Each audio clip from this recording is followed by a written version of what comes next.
Don't shout, don't worry.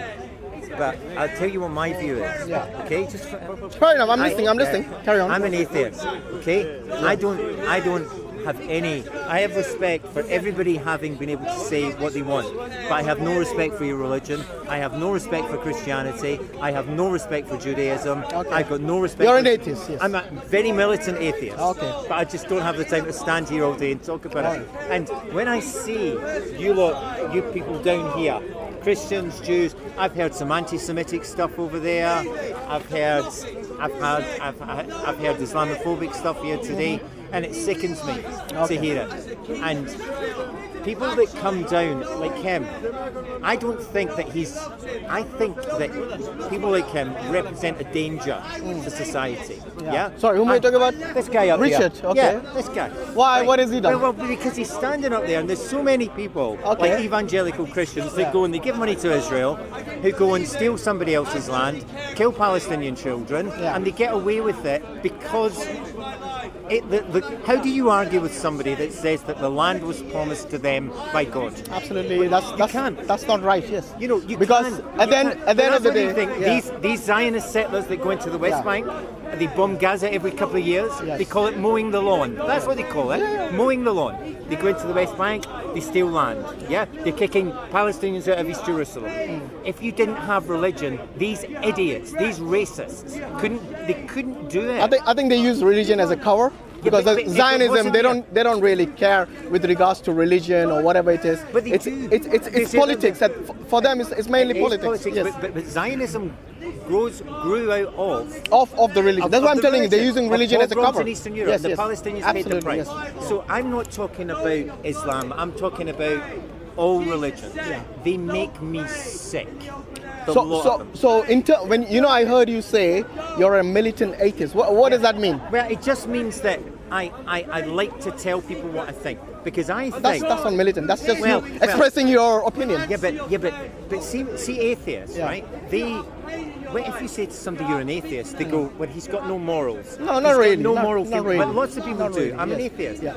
But lots of people do. They think that you need a religion to have a love for a fellow human being, to respect. I think there's a difference between objective morals and morals. So in order for you, for example, to be nice to someone, you don't need to be religious. You can be nice being an atheist, being a believer in God, being a believer in whatever, you know what I mean? But at the end of the day, if morality and being nice and being objective in your views, if morality was going to change every so often, yes, like for example in the Victorian era, the women used to wear a long dress and they used to go out, and that was the respect and that was the moral state of that particular time. But then the morals change again in our time. So now maybe miniskirts and short dresses in summer and so on, that's completely acceptable. So as someone who doesn't subscribe to any religion, how would you respond to that when morality it kind of loses value when it keeps changing every so often? You see what I mean? Yes, I do. Yeah. I think that human beings are innately good. Yes. Right? There is goodness in there. Yes. Right? Okay. Yes. I believe we're innately good. Yeah. Sometimes human beings will, because we're human, we'll go off track and we'll do bad things. Right? But religion can make good people do bad things. Religion can make good people, otherwise normal people do bad things. But why do you say only religious people? If I tell you someone like Chairman Mao, who's not a religious person. Or Stalin. Yes, or Stalin, or Hitler. Yeah, or Hitler. Yes. Yeah, well, Hitler was a Roman Catholic. Well, initially maybe, but let's say he was. Right. Let's say Stalin, or let's say Chairman Mao. So I wouldn't say it's just religion. You see, when you know it is though, it tends to be. If you look at what happens in the Middle East. You're looking today, yeah. You look at there is a lot. Not only Middle East. Look at America. Yeah. The number of killing by guns, because the guns are easily available. I think it far exceeds some Christian Zionism. It far exceeds some of these war zones. Yes, the number of people who die every year. The Middle East now is a nightmare. It's a nightmare. I think it's made into a nightmare by people with agendas. But it's religion. Yes. And it can be greed of people as well. For example, look. Take the Iraq war, for example, yes? They went in there not for religion, No. Yes, they went on a false pretext of saying there's WMD over there. That's about money, yeah. But that's what I'm saying. Yeah, yeah. But you see, the motivation wasn't religion.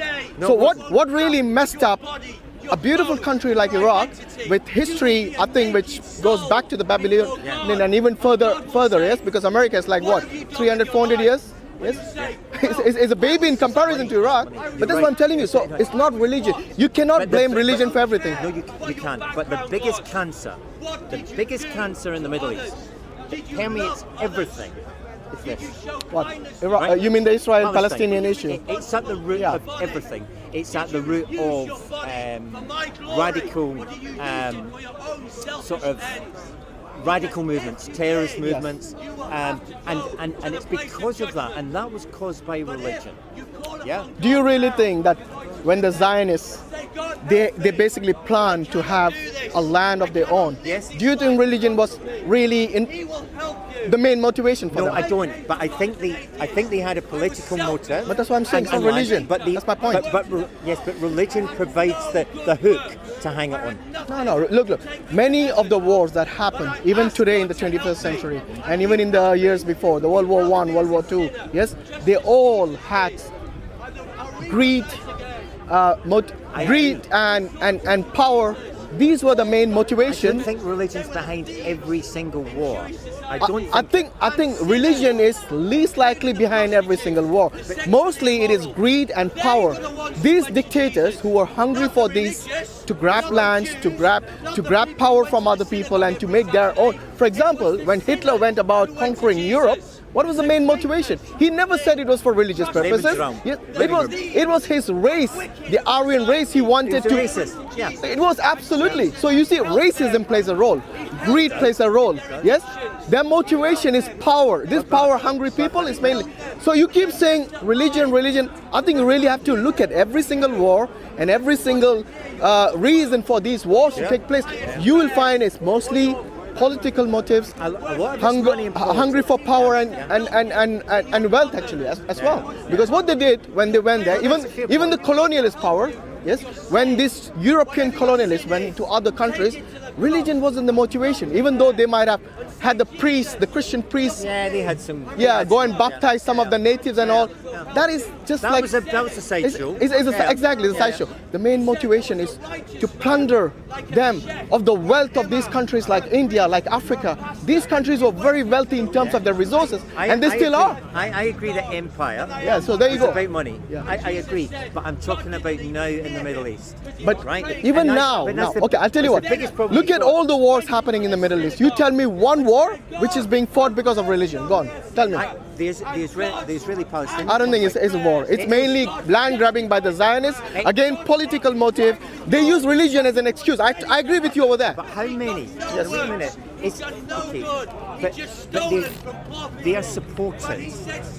They are supported by Christian Zionists in the United States. Yes. They get $3 billion a year because the Israel lobby concentrate on the Christian Zionists, and they get so much money. Absolutely. That's why Israel can do. Israel continually says they are the oppressed. They are not. They are the oppressor. They are. Okay. Absolutely. I agree with you over there. Yes. They are the oppressor. Yes. And they get money from Christian Zionists who believe that the second coming will come, the rapture will come when the Jews have gone back to their biblical land of Judea and Samaria. That's what these people believe. Now, for me as an atheist, that's an incredible thought that you would give me money. So, and the thing that seems to be lost on the people in Israel is that they won't be involved in the rapture. They're going to die. According to Christians. They're going to go up. Yes. So they're giving money for something that... very few people actually know that. Yeah. The reason the Christians are supporting the Zionists... Because they think yes, exactly. Because they think that the Savior will come there and he will be coming back back in Jerusalem. But that's religious, that's what I'm saying. Yeah. But I think the learned Jews know this. Yes? Yeah, they know that. But why don't the learned Jews? Why don't the learned Jews? It's a good point. I agree. Yeah. But why? Because they're not in charge. The Zionists are in charge. It's not the true Jews who are in charge over there. They vote for Likud. They vote for Benjamin Netanyahu in droves. I'm reading a book at the moment, okay? By Max Blumenthal. He's an American journalist. He works for the Washington Post. And he spent about 10 years in Israel, just documenting things that happen, you wouldn't believe what sort of society that is. Yeah. And they claim to be democratic. They say it's a Jewish and democratic state. It's a Jewish racist apartheid state. Absolutely, yeah. That is something I agree, because there are rules, different rules for the Arab citizens there. Absolutely. Yes, and different rules for the steal their land. Yes. I mean, anyway, look, it's been good talking. Yeah, that is something I agree with. Yeah, but appreciate your time. Thank you.